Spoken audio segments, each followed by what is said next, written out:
Assalamualaikum warahmatullahi wabarakatuh. Waalaikumsalam warahmatullahi wabarakatuh. Terima kasih kepada teman-teman yang sudah menyempatkan waktunya untuk hadir pada kesempatan pada pagi hari ini. Sebelum kita mulai, mari kita awali dengan berdoa terlebih dahulu yuk, agar nanti kegiatannya bisa berjalan lancar dan mendapatkan berkat dan rahmat dari Allah Subhanahu wa taala. Berdoa mulai.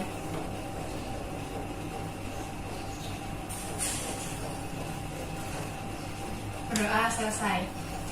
Bagaimana teman-teman kabarnya pada pagi hari ini? Alhamdulillah baik. Selama di rumah aja nih, kira-kira kegiatannya apa aja sih? Kayak bosan nggak atau malah senang di rumah aja? Bosan. Berhubung rata pada bosan nih ya. Sebelumnya teman-teman pernah mengikuti kegiatan bimbingan kelompok atau belum ya? Belum pernah. Nah, pas banget nih karena teman-teman bosan terus juga belum pernah mengikuti kegiatan bimbingan kelompok. Jadi pada kesempatan hari ini saya akan mengajak teman-teman untuk mengikuti kegiatan bimbingan kelompok.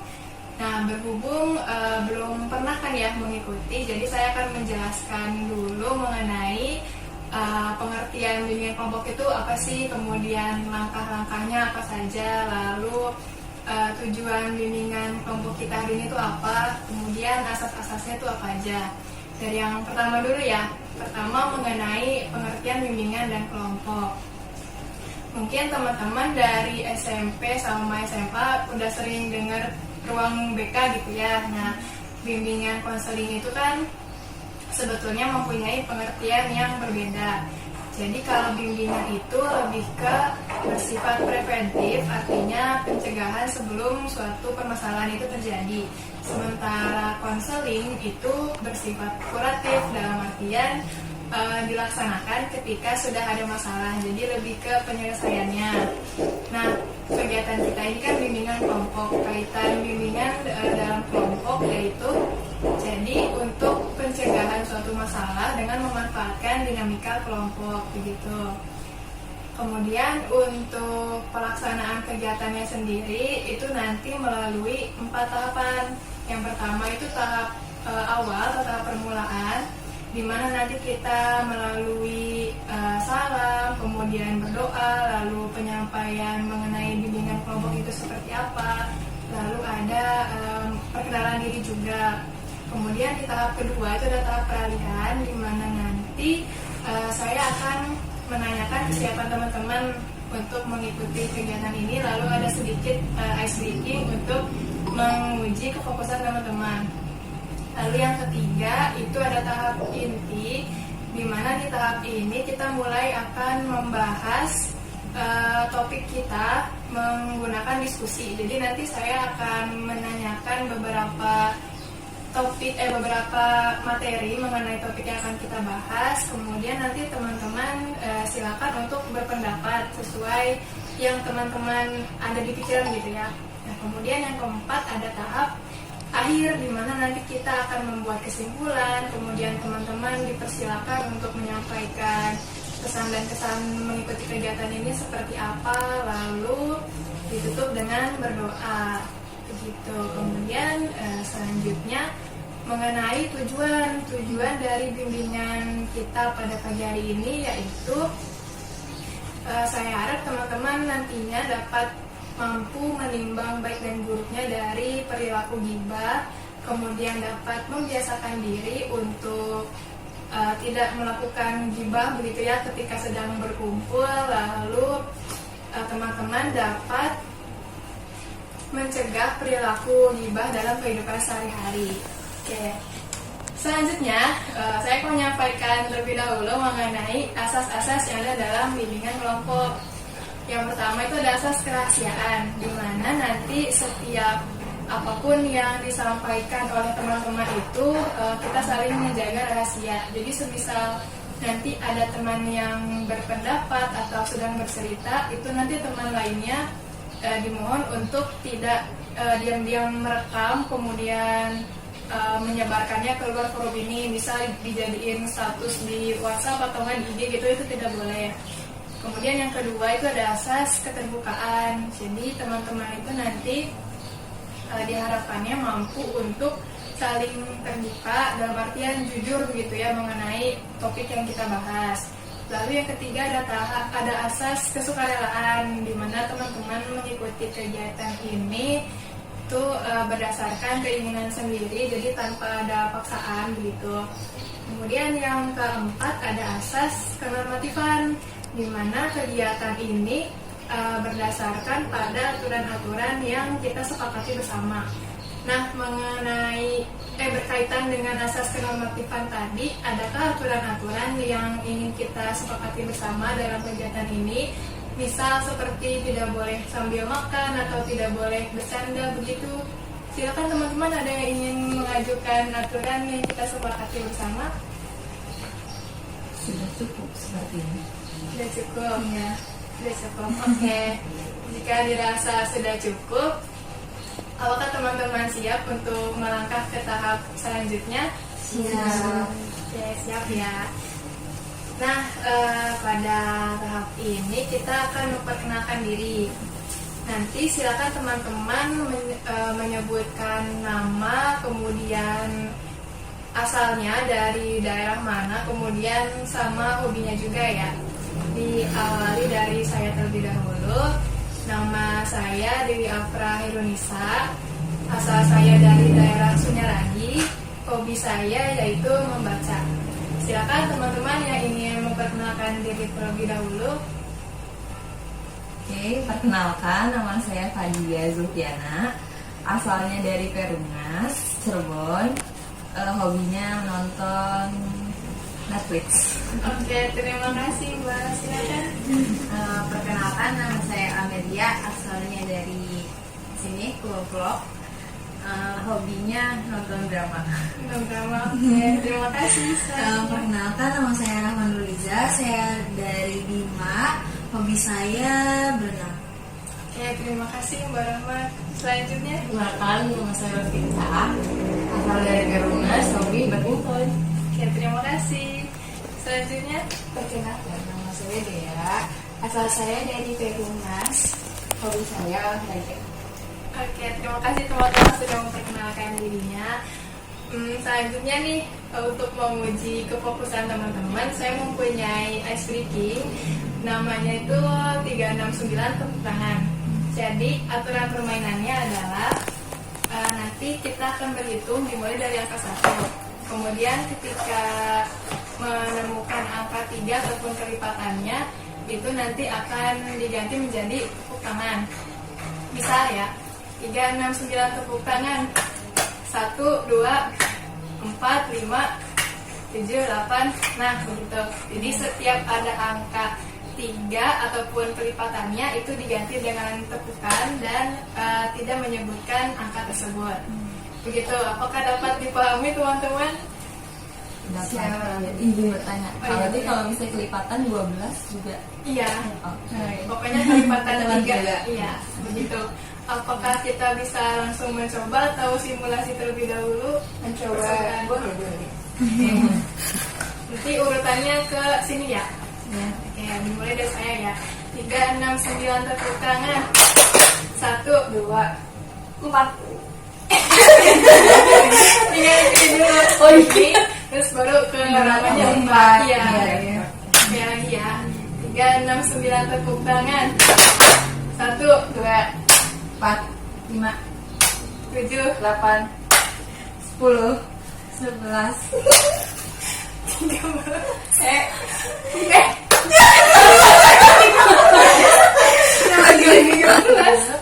Oh, Iya. bukan yang 3 ya? Angka 3 nggak diiniin? Enggak apa-apa.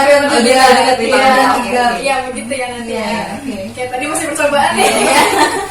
Sekarang yang serius nih. 369 tepuk tangan. 1, 2, 4, 5, 7, 8, 10, 11, 13, 14, 16, 17, 19, 20. Oke.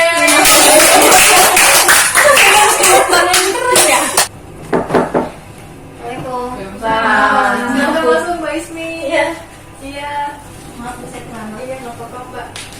Habis dari ini ya Mbak, dari kegiatan lain ya? Iya. Oke, jadi kita sekarang mau ada kegiatan bimbingan kelompok nih Mbak Ismi. Nah, untuk tadi karena teman-teman sudah perkenalan, silakan sekarang Mbak Ismi yang perkenalan. Oke, perkenalkan nama saya Ismiatul Ramadina, dari daerah KI Jaga Permai. Hobi saya makan. Oke, Obi. Bisa-bisanya. Gak apa-apa sih, yang penting jujur ya. Emang hobi saya makan.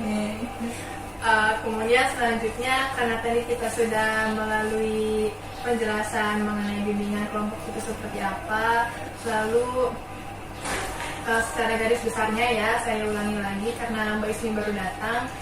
Jadi bimbingan kelompok itu untuk tujuannya untuk mencegah suatu hal dengan memanfaatkan dinamika kelompok. Jadi membahasnya itu dalam suatu kelompok begitu. Kemudian untuk asasnya sendiri ada 4. Yang pertama ada asas kerahasiaan, kemudian yang kedua ada kesukarelaan, yang ketiga ada asas keterbukaan, dan yang keempat ada asas kenormatifan. Kemudian untuk aturannya sendiri yang kita sepakati tadi itu ada dilarang makan, maksudnya sambil makan sambil ngomong gitu ya, itu kan bakalan susah. Kemudian yang kedua ada dilarang minum sambil minum. Begitu Mbak Ismi, apakah ada yang ingin ditanyakan terlebih dahulu? Boleh menambahkan nggak? Boleh, silakan. Untuk asas kenormatifan ini gimana kalau misalkan ditambahkan tidak boleh ngobrol ketika kegiatan sedang berlangsung? Oh iya, boleh. Jadi disepakati untuk peraturannya ada 3 ya teman-teman. Yang pertama tadi dilarang makan, kemudian yang kedua dilarang minum, yang ketiga tadi dilarang sambil ngobrol ya. Gitu. Selanjutnya kita akan mulai memasuki ke tahap inti, yaitu pembahasan mengenai materinya. Tapi sebelum itu, mari kita membaca Al-Quran terlebih dahulu, yaitu surat Al-Hujurat ayat 12. Untuk Al-Qurannya sendiri silakan teman-teman boleh membuka di HP atau di Al-Qurannya langsung. Iya.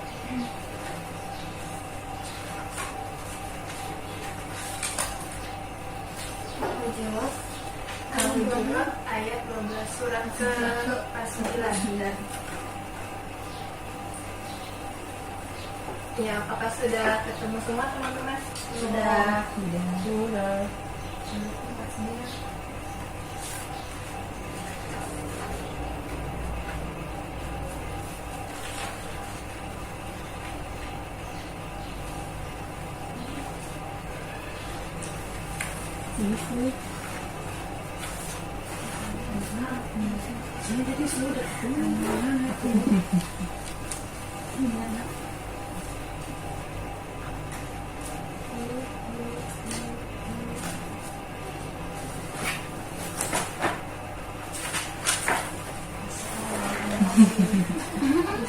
Oke, udah ketemu semua ya? Sudah kan? 12, ayat 12 aja. Oh, ya. Kita awali dengan membaca Al-Fatihah terlebih dahulu ya teman-teman. A'udzubillahi minasyaitonirrajim. Bismillahirrahmanirrahim. Alhamdulillahi rabbil alamin. Ar-Rahmanir-Rahim. Maliki yaumiddin. Iyyaka na'budu wa iyyaka nasta'in. Ihdinas siratal mustaqim. Siratal ladzina an'amta 'alaihim ghairil maghdubi 'alaihim waladdallin. Bismillahirrahmanirrahim. Ya ayyuhalladzina amanu ijtanibu katsiran minadh-dhunni inna ba'dadh-dhunni ismun wa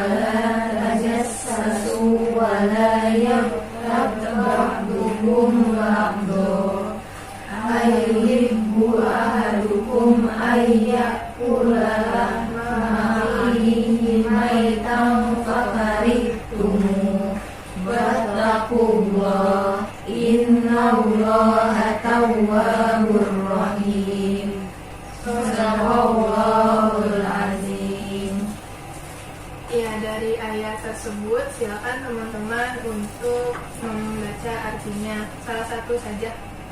Siapa yang ingin membacakan artinya? Boleh? Saya Boleh. Ya. Jadi di sini dari Al-Hujurat ayat 12, yaitu artinya, wahai orang-orang yang beriman, jauhilah banyak dari prasangka. Sesungguhnya sebagian prasangka itu dosa, dan janganlah kamu mencari-cari kesalahan orang lain. Dan janganlah ada di antara kamu yang menggunjing sebagian yang lain. Apakah ada di antara kamu yang suka memakan daging saudaranya yang sudah mati? Tentu kamu merasa jijik. Dan bertakwalah kepada Allah. Sungguh Allah Maha Penerima Taubat dan lagi Maha Penyayang. Ya, terima kasih Mbak Rahma yang telah membacakan artinya.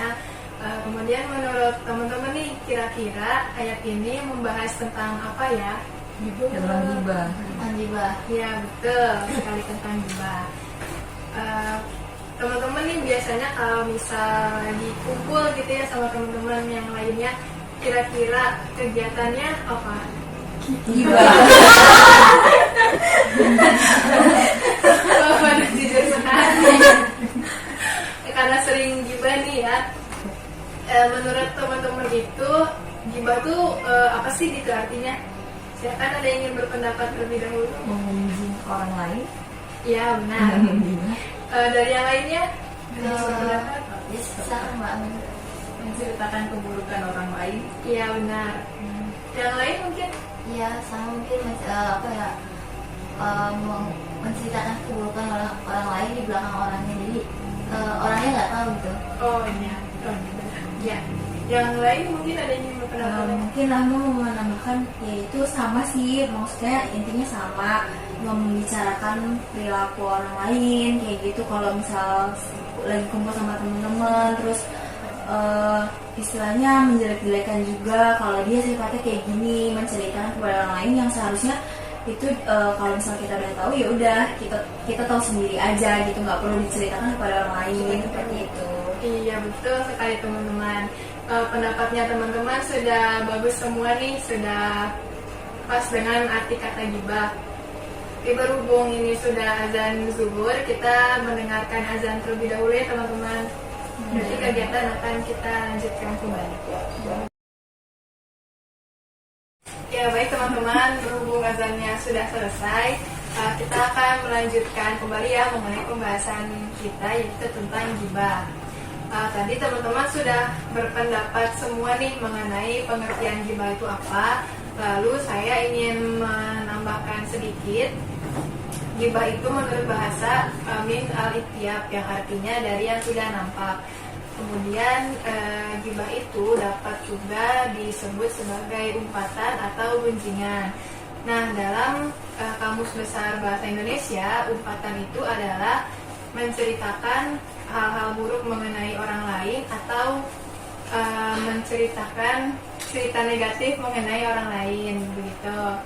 Nah, pembahasan mengenai gibah sendiri itu terdapat dalam Al-Quran Surat Al-Hujurat ayat 12 yang tadi sudah kita baca bersama-sama ya, baik itu ayatnya maupun terjemahannya.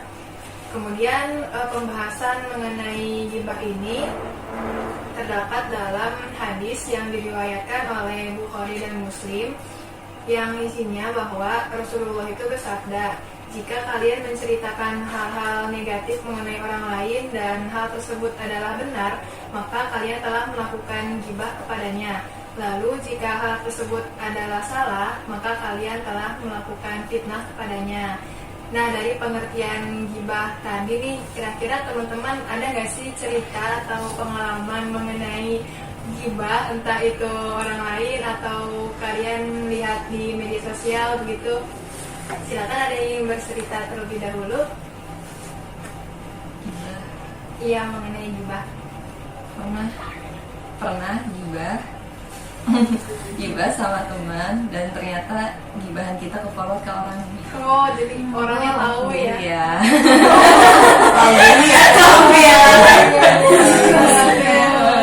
Gimana ceritanya bisa ke forward? Gimana tuh? Kok orang Tapi ternyata emang sengaja si temennya tuh nge-forward jadi alasannya nggak sengaja gitu. Katanya biar panas-panasin atau gimana, nggak ngerti aku juga. Tapi jadi ya mereka berdua yang konflik apa mah. Oh iya, netral. Oke, terima kasih. Dari teman-teman yang lain mungkin ada yang ingin bercerita mengenai pengalaman gibah atau pernah digibahin sama orang lain terus jadi musuhan sama orang itu juga boleh, silakan yang punya pengalaman tersebut. Dari Mbak Ismi mungkin. Pernah sih, mungkin ngegibah juga pernah, tapi digibahin juga pernah, dan sampai ngedengar sampai ngedengar sendiri gitu. Tapi ya aku mah berusaha biasa aja sama orang yang gibahinnya, kayak seakan-akan nggak tahu aja gitu. Oh gitu. Jadi nggak tahu aja gitu ya digibahin. Padahal mah tahu gitu. Oh ya, itu taunya langsung dari orangnya atau gimana? Jadi kayak ada perantara gitu yang ngasih tahu, misalkan kemarin ada yang ngomongin kamu kayak gini. Waktu pas aku ngedengarnya juga, dia tuh maksudnya teman dekat aku, ngedengar dia tuh kayak nggak sengaja ngedengar gitu. Iya, iya. Oke, terima kasih Mbak Ismi. Silakan teman-teman, ada yang ingin bercerita lagi mengenai gibah? Mungkin ini sih mau nambahin, emang apa ya, stigma di masyarakat juga, maksudnya kalau cewek udah kumpul tuh pasti gibah gitu kan, kayak udah terkenal banget, dan emang pada dasarnya emang kenyataannya seperti itu. Terus maksudnya menurut aku sih kalau misalkan kita kayak ngomongin orang itu jangan sama istilahnya sama orang asing, sama strangers gitu, karena dia juga bisa jadi bumerang juga buat kita. Mungkin kita juga tahu circle kita yang mana kayak gitu kan. Misalkan pertemanan kita kayak udah deket banget, kita udah percaya sih sama orang itu, kita mau cerita orang ini kayak gini-gini, dan kita juga harus tahu kalau misalkan dia itu bakal nge-keep itu sendiri biar nggak kejadian kayak Mbak Fadia tadi yang di forward gitu kan, jadi konflik ujung-ujungnya kan. Kalau misalkan kita tahu circle kita yang udah percaya, kita udah percaya sama dia nggak bakal apa ya istilahnya bocorin lagi ke orang, ya bukan dihalalkan juga, tapi ya lebih baik daripada ngobrol sama strangers gitu kan istilahnya. Kalau menurut aku kayak gitu sih Mbak. Oh iya sih, betul. Apa yang disampaikan teman-teman tadi memang ini ya berkaitan dengan gibah, entah itu yang pernah ngegibahnya atau pernah digibahin gitu. Nah, menurut teman-teman nih, kira-kira apa sih dampak negatif yang ditimbulkan dari adanya gibah, baik itu yang terjadi pada orang yang melakukan gibah atau pada orang yang digibahinnya? Itu dampak negatifnya apa nih menurut teman-teman? Silakan teman-teman, ada yang ingin berpendapat terlebih dahulu? Ada? Tadi jadi musuh, dan akhirnya dijauhin. Iya, benar.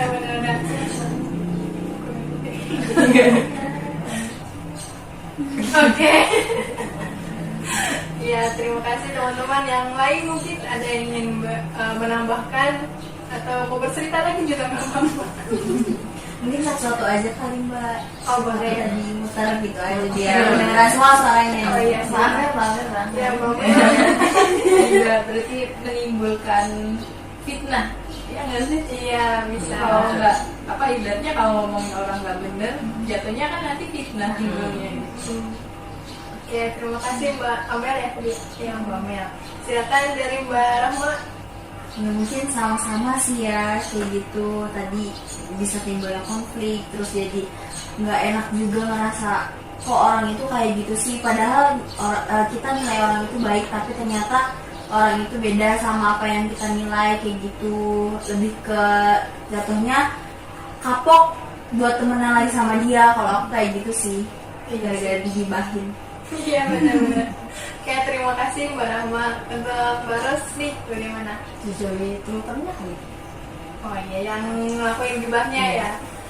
Oke, terima kasih. Kemudian menurut Mbak Ismi bagaimana? Ya mungkin sama sih ya, seperti yang sudah dijelaskan sama teman-teman.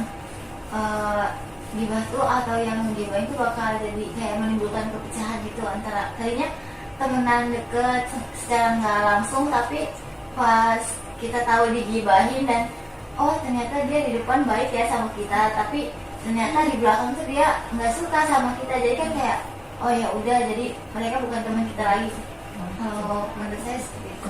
Oh iya betul. Ya terima kasih teman-teman yang sudah berpendapat dari teman-teman tadi. Oh iya Mbak Dea belum, silakan Mbak Dea. Mohon maaf. Ya dari kasus yang sebelum-sebelum juga saya pernah kayak gitu ya. Ada teman ya, kalau misalnya karena kita udah satu circle kayak gitu, terus karena dianya tuh cerita-cerita ke teman-teman lain mau jelek-jelekin kita, jadi ya ujung-ujungnya dijauhin sih gitu. Aku ngejauhin banyak sumber banget ya. Oke, terima kasih Mbak Dea dan teman-teman yang lain yang sudah berpendapat. Saya simpulkan ya tadi dampak negatif dari adanya perbuatan gibah. Itu yang pertama, menimbulkan permusuhan. Jelas ya, karena kan ibaratnya siapa sih yang suka diomongin gitu, apalagi yang diomongin itu hal-hal yang buruk gitu, dan itu kan karena cerita yang aslinya sama cerita yang udah nyampe di orang lain itu kadang ada tambahan-tambahannya gitu, ada bumbu-bumbunya gitu ya. Kadang entah ditambahin jadi kayak gimana, terus nyampe ke orang lain lagi ditambahin lagi gitu kan. Ini menimbulkan permusuhan. Belum lagi kalau misal kita temenan sama si A, kemudian si A punya temen lagi nih, diceritain ke si B. Nah nanti dari si B bisa nyambung ke yang lain dan yang lain gitu. Kemudian selanjutnya dampak negatif dari gibah tadi yang sudah teman-teman sampaikan, yaitu nantinya jadi dijauhin orang yang suka ngegibahnya itu. Ibaratnya tuh kayak siapa sih yang suka temenan sama orang yang suka ngomongin orang lain gitu kan. Kalau misal kan ada tuh kata-kata yang kalau misal kamu berteman dengan orang yang suka gibah itu harus diwaspadai begitu ya, karena ketika nanti kamunya yang nggak ada, bisa jadi malah kamu yang jadi objek gibahnya dia gitu. Kemudian yang selanjutnya, jadi yang orang yang digibahin itu akan merasa terzolimi, kayak aku tuh nggak pernah ngerasa musik atau ngeganggu kehidupan dia gitu, tapi kenapa dia malah ngeganggu kehidupan aku, kayak ngomongin hal-hal yang nggak enak gitu, nggak enak didengar. Nah kemudian selanjutnya nih, setelah dampak negatif mengenai gibah, ketika kita bisa menjaga lisan kita gitu ya, dalam artian bisa nahan untuk gibah, kemudian bisa untuk berkata hal-hal yang positif, itu kira-kira manfaatnya apa aja ya teman-teman? Mungkin bisa dimulai dari Mbak siapa ya? Atau ada yang mau sukarela terlebih dahulu? Manfaat dari kita menjaga lisan. Oh Iya, dari siapa dulu? dari saya bos, Dari Mbak Dea. Ayo siapa dulu? Mbak Dea dulu aja. Kamu dulu aja. Ya udah, manfaat dari menjaga lisan tuh kita jadi kayak lebih menjaga untuk tidak menyakiti perasaan orang lain dengan apa yang kita ucapkan gitu. Misalkan kalau misalkan kita mau berbicara terus kita kan biasanya kalau misalnya berbicara kayak asal jeplak gitu ya, misalnya nggak mikirin perasaan orang lain gimana. Terus kalau misalnya menjaga lisan kan kayak aduh mau ngomong ini kira-kira gimana ya nanti perasaan orangnya, kayak gitu. Mungkin itu sih manfaatnya, jadi menjaga perasaan orang lain untuk tidak menyakiti perasaan orang lain aja. Oh iya, oke. Ya, terima kasih Mbak Ismi. Dari Mbak Dea mungkin? Iya, sama kayak Mbak Ismi. Jadi kita tuh menjaga perasaan orang lain agar orang lain tidak merasa tersakiti oleh kata-kata kita. Jadi kita harus waspada gitu ya. Kalau setiap ucapan kita harus dipikir-pikir dulu yang mau dikeluarin itu apa. Ya, sebisa mungkin kita ngomong itu jangan sampai nyakitin orang lain. Ntar jadi orang lainnya itu jadi nggak suka sama kita, jadi ngejauhin kita. Jadi kita itu menjaga gitu. Oke, terima kasih Mbak Dea atas pendapatnya. Selanjutnya dari Mbak Rusika nih, bagaimana? Mungkin mendapat keuntungan dari Allah satu hal itu kan semuanya kan. Oh iya, ya betul, mendapat pahala ya. Oke, selanjutnya menurut Mbak Rahma bagaimana? Manfaat dari jaga lisan ya pastinya tadi menghindari perpecahan juga, terus biar orang lain juga, maksudnya kita nggak sama sih, nggak nyakitin perasaan orang lain dari kata-kata yang kita ucapkan, seperti itu sih menurut dari saya. Oke, terima kasih Mbak Emma atas pendapatnya. Selanjutnya dari Mbak Amel bagaimana? Mungkin dipermudah dalam perjalanan urusannya gitu tuh, kalau nggak mencari orang lain. Iya, bisa juga ya. Oke, selanjutnya dari Mbak siapa tadi? Iya. Iya, bagaimana? Mungkin dari jelas nama yang lain sih ya. Seperti yang diketahui juga kalau gibah itu dosanya lumayan besar, dan kalau kita menghindari itu ya kita mendapatkan keuntungan juga dari Allah gitu. Jadi sebisa mungkin untuk menghindari walaupun agak susah. Iya, ya, terima kasih teman-teman yang sudah berpendapat. Jadi apa yang sudah teman-teman katakan itu sangat bagus mengenai manfaat dari kita menjaga lisan. Itu dapat saya simpulkan bahwa manfaat yang didapat itu tentunya mendapatkan pahala ya, dan terhindar juga dari dosa. Kemudian yang kedua itu jadi banyak temennya. Kalau misalkan kita nggak suka gibah itu ada teman, ada orang-orang yang suka gitu dengan sifat kita. Kemudian selanjutnya yaitu mendapat kemudahan dalam menjalankan sesuatu. Ketika kita bisa untuk berkata-kata yang menjaga perasaan orang lain, itu kan tentunya orang lain juga pasti menjaga perasaan kita juga kalau lagi ngomong. Atau enggak bisa juga ketika kita berbicara yang positif, itu ada orang yang mendoakan kita. Nah, kita kan tidak akan pernah tahu ya doa siapa yang terkabul. Bisa jadi dari orang yang kita yang berbicara positif gitu. Kitanya ke orang itu kalau ngomong positif, nah nanti orang itu bisa aja feedbacknya itu dalam bentuk doa gitu kepada untuk diri kita. Nah, begitu teman-teman pembahasan mengenai gibah. Selanjutnya yaitu dari apa yang telah kita bahas nih, kira-kira kesimpulannya menurut teman-teman itu seperti apa? Silakan, mungkin ada yang ingin berpendapat terlebih dahulu. Boleh lah, Kak. Boleh. Ya, jadi kesimpulan dari perbincangan kita pada siang hari ini yaitu kan topiknya adalah gibah. Jadi gibah itu yang pertama tadi disampaikan artinya itu adalah menggunjing orang lain, baik dari perkataan atau sifatnya seperti itu, membicarakan hal-hal yang buruk kepada orang lain tentang orang itu. Terus untuk tadi dampaknya yaitu ada banyak. Jadi yang pertama itu bisa timbulnya perpecahan, terus juga orang lain juga bakal menjauh sama kita kalau kita sering gibah, karena kan itu merupakan perilaku yang kurang baik. Terus kemudian diusahakan untuk menjaga lisan, karena dari menjaga lisan itu kan banyak manfaatnya, seperti mendapat pahala juga dari Allah, terus juga dipermudah dalam segala urusan, dan juga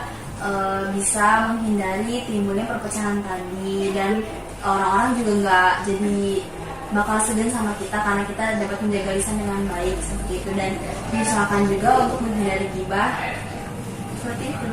Selesai. Terima kasih Mbak Rahma atas kesimpulannya. Lalu pesan dan kesan yang Mbak Rahma nih setelah mengikuti kegiatan ini tuh apa?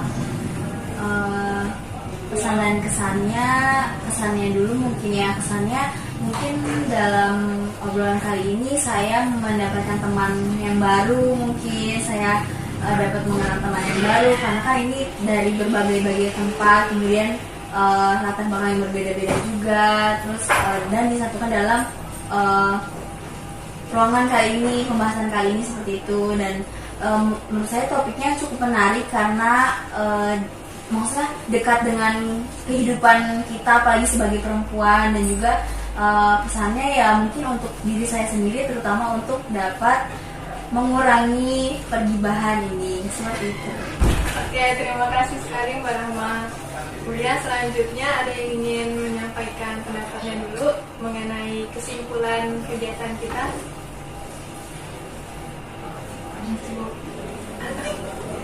Atau kesan-pesan dari per orangnya. Kalau tadi arahnya ke mana? Sana ya? Iya. Sekarang ke Mbak ini dulu, Mbak Mega. Silakan. Pesannya Ya. pesannya Ya mungkin buat obrolan kita kali ini sangat bermanfaat banget ya bagi kita yang sehari-hari biasanya gibah gitu. Terus pesannya ya pesan buat kita semua sih kayak lebih mengurangi gibah gitu, sama aja kayak yang tadi, ngurangin gibah supaya nggak menyakitin orang lain, supaya hidup kita jadi. Oke, terima kasih Mbak Amel atas pesan dan pesannya. Selanjutnya menurut Mbak Fadia, apa tuh pesan dan pesan?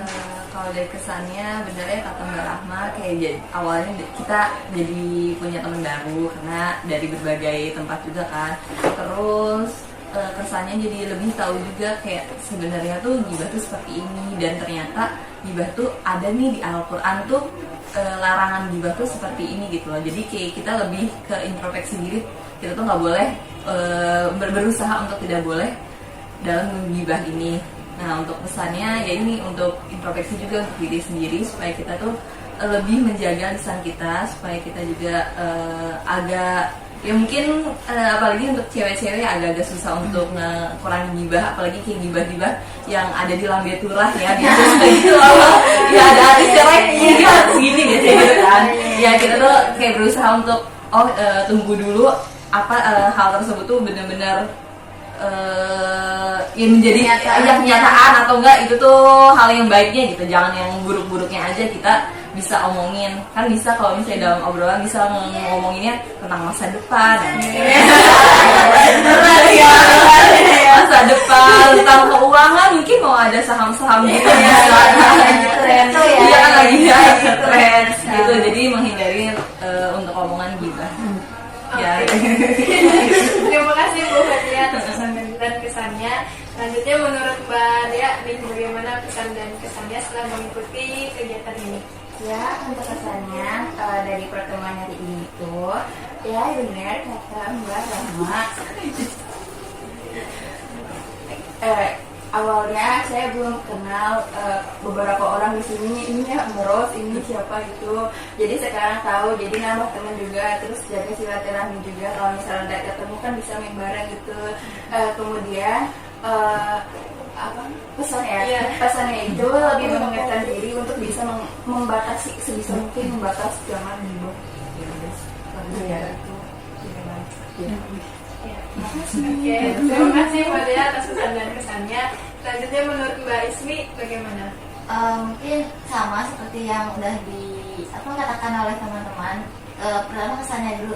Kesannya di sini saya kayak senang karena bisa disatukan dengan teman-teman lama saya dan teman-teman baru saya gitu ya. Jadi di satu ruangan ini, kemudian pesannya ya kita sebisa mungkin menjauhkan gibah gitu, sebisa mungkin mencari topik obrolan lain yang nggak berkaitan dengan gibah gitu, yang lebih bermanfaat untuk diri kita dan juga teman-teman kita gitu.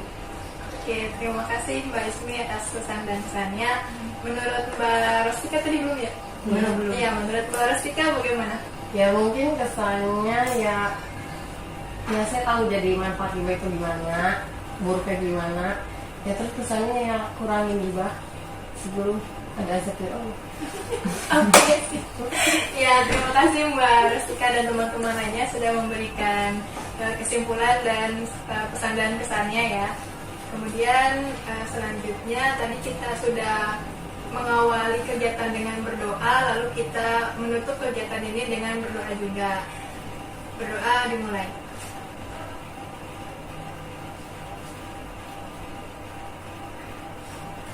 Berdoa selesai. Ya, terima kasih teman-teman yang sudah menyempatkan waktunya untuk hadir, kemudian sudah berpartisipasi aktif juga dalam menyampaikan pendapat ataupun bercerita mengenai topik kita yaitu gibah. Selama masa pandemi ini saya harap teman-teman bisa untuk tetap berpikiran positif, kemudian tetap produktif di rumah aja, produktif walaupun di rumah aja, kemudian tetap jaga silaturahmi juga dengan teman-teman yang lainnya walaupun menggunakan secara virtual gitu ya teman-teman. Nah, untuk kegiatan selanjutnya nih kira-kira bisa dilakukannya di hari yang sama atau ada usul hari lain mungkin? Iya. Saya mau ngasih saran mungkin di hari yang sama minggu depan, kemudian jamnya mungkin jam 10. Oke. Dari teman-teman lain mungkin atau sama seperti Mbak Ismi? Sama mengikuti saja. Oke. Ya. Iya. Pagi. Iya, jam 10 pagi. Kalau malam nanti susah saya pulang. Untuk lebih detailnya nanti kita bahas di grup WA mungkin ya. Oke, terima kasih teman-teman. Sekarang kegiatannya sudah selesai. Bagi teman-teman yang ingin melanjutkan kegiatan lainnya, dipersilakan. Terima kasih. Assalamualaikum warahmatullahi wabarakatuh. Waalaikumsalam warahmatullahi wabarakatuh.